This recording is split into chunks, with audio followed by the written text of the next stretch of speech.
Hi friends, good evening. நேற்று வந்து DMart போனோமா, எல்லாமே சூப்பராக இருக்குது பார்க்குறதுக்கெலாம். ஆனால் வந்து நான் ரொம்ப எடுக்கல, ஏன்னா நிறையா இருக்குது. சும்மா விண்டோ ஷாப்பிங் மாதிரி எல்லாம் பார்த்துட்டு வந்தோம். 2-3 ஐட்டம் தான் வாங்கினோம். சூப்பராக இருந்துச்சு. நிறைய புது ஸ்கூல் திறக்கிறதுல, ஆனால் நிறைய புது ஸ்டேஷ்னரி வந்திருக்கு. கீழே தான் அப்போல்லாம் பாட்டில்லாம் இருக்கும். சரி, ஓகே. இது வந்து இந்த கோதுமை மாவு எல்லாம் வந்து லூஸில் நான் இது வரைக்கும் வாங்கினதில்லை டிமார்ட்டில். இந்த வாட்டி ட்ரை பண்ணலாமேன்னு சொல்லிட்டு வாங்கியிருந்தேன் ஃப்ரெண்ட்ஸ்.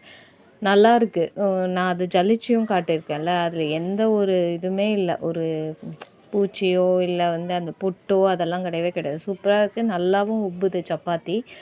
இப்போ அந்த கோதுமை வாங்கி காய வச்சு அந்த ப்ராசஸ்லாம் பண்ணி மிஷினில் கொடுத்து அடைக்க டைம் இல்லாதவங்க இது ஈஸியாக வாங்கிக்கலாம். கூட தக்காளி தொக்கு. இன்னைக்கு டின்னர்.